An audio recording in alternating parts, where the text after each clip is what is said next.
Okay guys, so today we have a problem looking at a specific polypeptide chain, and we're going to be looking at what the charge of this polypeptide chain is at different pHs. The first thing I'd like to do is draw this entire thing, this entire polypeptide, at a pH of 0. So this entire thing is at a pH of 0 right now, hypothetically, right? So this means that everything's going to be protonated.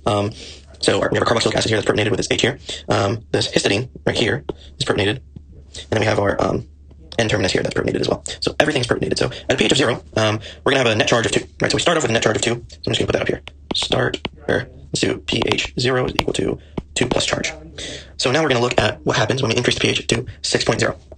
So keep in mind that we have a pKa of 9.5 at the N-terminus. We also have a pKa of 2.0, the carboxylic acid terminus. And we have a pKa here for histidine at 6.0. So what a pKa means, let's look at the N-terminus here. What pKa means is at that specific pH, so at this pH of 9.5, we're going to have a 50-50 ratio of NH3, so our protonated version, and then NH2, our unprotonated version. So that's important when we're considering charges, right? Because at 50-50, this charge would be 0.5, right? So let's look at our polypeptide at a pH of 6.0. So this amino acid over here, histidine, in the middle here, so this is histidine, is going to change a little bit, right? So now we're no longer looking at a pH of 0, we're looking at a pH of 6. So since this right here, this carboxylic acid, has a pKa value of 2.0, that means at pHs 1 above our pKa value, 100% of it is going to be deprotonated. So in this case, since we're at 6, we're way above the pKa of 2.0. So this is actually deprotonated here. So we're going to put this negative sign there. So this thing is deprotonated. So we have negative charge there. And then our histidine here, since it's at 6.0, it's exactly the pH of our pKa. That means that 50% is going to be NH plus, and 50% is going to be just N. There we go. So it's not going to be charged. So overall, and then this charge over here on the N-terminus is going to remain still protonated over here. So what that means is we're going to have these two charges right here. So the N-terminus has a plus charge. This terminus over here is going to have a minus. So those two cancel each other out. So right now we have a net charge of 0. Then since we have a 50-50 charge here, the overall charge at pH of 6 is going to be 0.5 because we have half of a charge here, or half of a positive charge here over here. That's why. Okay, so now we want to consider what the overall charge of this polypeptide is going to be at a pH of 9.2. Okay, so we already know here that histidine has a pKa of 6.0, right? So since we're at such a high pH, this is going to be gone here. So now we know that histidine is not going to have its protonated hydrogen on it, and then this carboxylic acid over here is going to have a negative charge. So now all we're focused on is our N-terminus, right? And then we remember previously that this N-terminus has a pKa of 9.5. So we want to set up what we call the Henderson-Hasselbalch equation. So that looks like this. So this is our pH is going to be equal to the pKa plus the logarithm of our base, or our conjugate base, over our conjugate acid.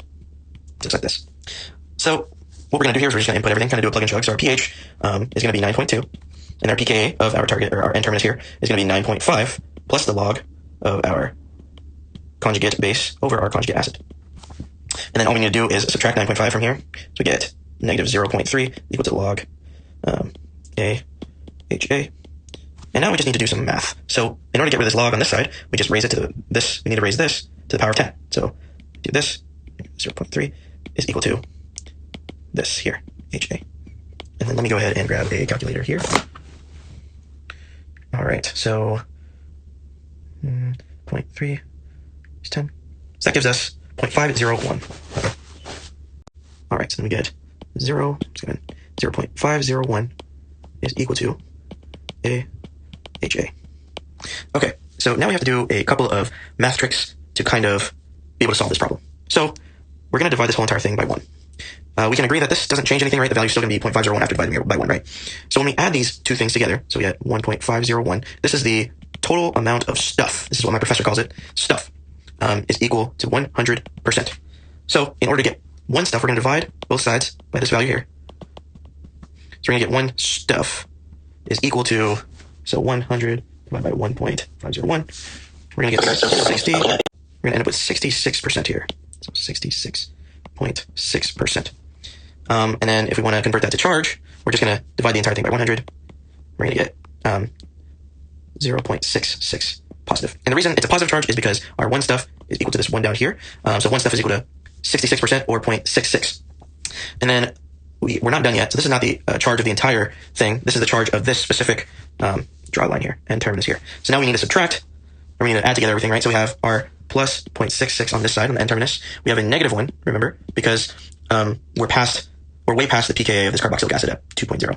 So we know that this is going to be just -1. This right here, the histidine is not going to have a charge. It's just going to be net neutral. So we're just going to do our plus charge. So plus 0.66 minus 1. So we'll put that in the calculator. 0.66 minus 1. We get a charge of about -0.34 or 33, depending on your rounding. -0.34. And that's the charge. That's the overall charge of this entire peptide at a pH of 9.2. So charge 0.3 at pH 9.2. And that's how we solve this problem. And then for 5.5, we just kind of do the same thing, but with histidine. But yeah,